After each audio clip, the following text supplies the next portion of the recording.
The Petition Crown has arrived from the Royal Mint. It's a beautiful coin, there is no doubting that, and the quality is pretty good by the Royal Mint standards, quite frankly. However, this coin is, or these coins I should say, are shaping up to be perhaps a little bit of a flop. So I'm going to run through some of my thinking as to why I might very well return these to the Royal Mint for a refund.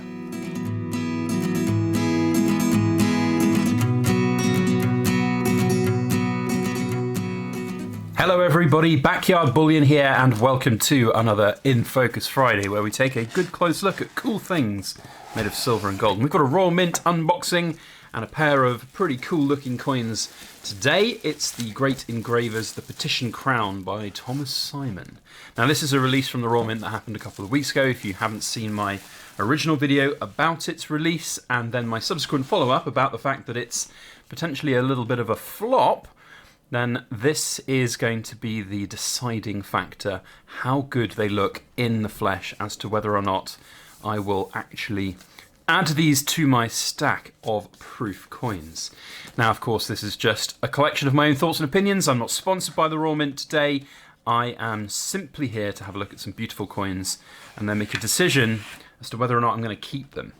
Now, for those that don't know, when you buy bullion coins from places like the Royal Mint or dealers, you don't really have an option to return them if you just change your mind, if you don't like the coin.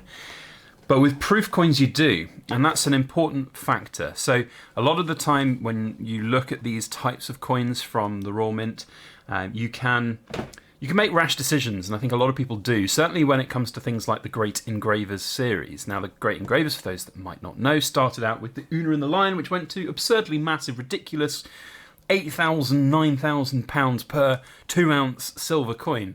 I mean, it's just ridiculous, and I regret not having bought that series right at the start and cashing out on some success. But ever since that, the next one, the Three Graces, the one after that with the Gothic crown, just kept on falling and falling in flippability, profitability, and long-term holdability. There's a lot of abilities in there, but generally speaking, it was one of those series where if you got in right at the start, it would be well worth keeping, well worth continuing going, have that set all together. But if you've missed out on some of those key coins, it's a little bit like, well, you could probably survive without, and you're not going to miss out on a huge amount of profit. So, is this Gothic, not Gothic, this is what, the Petition Crown, there we go. Is this Petition Crown from the new Thomas Simon era of Great Engravers going to be worth hanging about in my stack and keeping? Now, there is no arguing that this is a pretty stunning coin. It's got some real majesty and history to it in the form of this beautiful rendition from Thomas Simon. Without going into too much of the history, we'll have a quick look through the booklet in a moment. It's just a piece of coin engraving majesty and history. There's no doubting that, and it's very well presented from the Royal Mint. Beautiful coin with beautiful, absolutely stunning finish. And from my eyes, I'm seeing no issues on the coin as well, which is always great to see. Now, there are two coins in this series to have a close look at. I have gone over things with a little bit of a minute detail. I just thought I saw something, but this little mark here is most certainly on the capsule. You can see that there's sort of double marks that's been reflected down on the coin. Got me all worried there that I'd missed something, but that one is just on the capsule. So two coins, lots of quality control to go over if you're going to be interested in keeping this coin, but from all I can see, it looks as nice and as great as it can be. And of course, one of the brilliant things about this coin is it has some absolutely stunning edge lettering on it. Now, I've seen some issues with some of the edge lettering out there on social media. There's a little bit, you can just about sort of see it on here. Not a huge amount, but there is just a slight twisting of the lettering, because the letters on this side are slightly higher up than the letters on that side. It's not very noticeable, but on some coins, those twistings are absolutely monumentally large. So another kind of mint error, if you will, from the Royal Mint, or more likely that it's just poor in terms of the production of the coins. I mean, each to their own as to what you will interpret. Either way, the Royal Mint needs to sort of somewhat do better. The other thing that I like but also dislike about this is the capsules. They're really good in that we can see these edge letterings, and I know why they've done it this way, but they're screwed together. They're really screwed together. So one thing that, like, if you weren't sure about this little mark here on the coin, one of the things that I wouldn't necessarily recommend unless you know what you're doing and you're in an environment which is not going to get massive amounts of dust, but often a very quick and often safe way of doing it is just twisting a capsule lid. You don't have to, if it's a screw capsule, start unscrewing it, you'll see the marks on the capsule and then they'll move and you'll know it's not on the coin. You can't do that with this. I mean, yay, we don't have a capsule that comes popped loose when it's in transit, but it's just, I don't know, and like this one's off center, like, that annoys me. It's just small things. I don't know whether it would have moved in transit. If we're boshing the coin like that, it doesn't look like it's budged at all. It looks like it's in there pretty tight. Yeah, I'm not a massive fan of that. From my perspective, yeah, it's just, unless that's the orientation of the coin, but I don't think it would be. That would be the orientation of the coin for me. It's just a bit frustrating. Anyway, so I can't really rectify that without undoing these screws and moving them, and they are proper screwed in coins. Let's have a look on this one and see if the edge lettering there is a little bit out of sorts somewhat. And that's, I think, definitely not how it's supposed to be. So, beautiful pieces.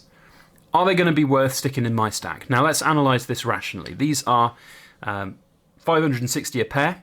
So that's, quick maths, come on, we've got 560 divided by 2 is 260 a coin, 130 an ounce. £130 an ounce you're paying for these.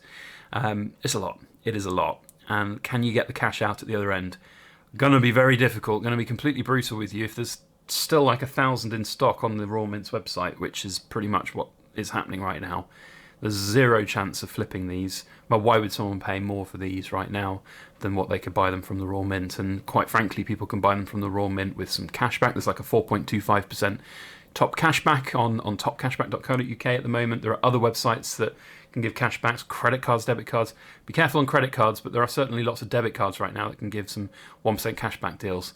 So realistically, you're probably looking like, I don't know, $5.40 for these if you want to buy them right now. Now, most proof coins aren't sort of a quick flipper.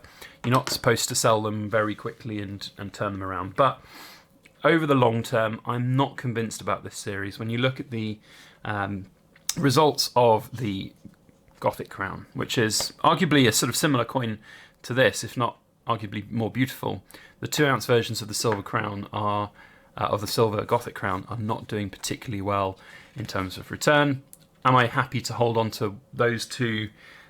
I've kind of committed to them now. I can't return them, but I could return this, So I feel like for me, even though that these have come in a nice display box, which, is it worth paying like a lot more for those, for the box? Probably not. I think these might, I have to kind of talk myself into it really from this video. I think these might be going back to the Raw Mint as a thanks. They're really nice, but are they going to be sitting in my stack forever?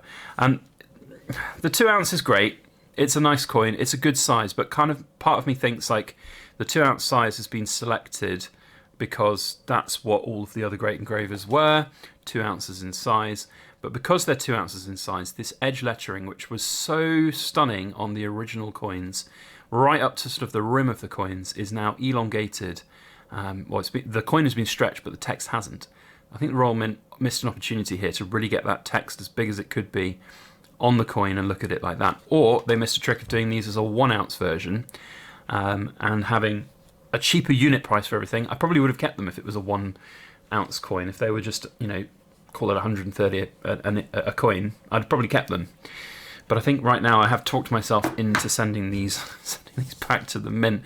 I just don't feel like they've got the legs. And this is one of the things I've always employed with my coin collecting. I say coin collecting, kind of proof coins and things like that.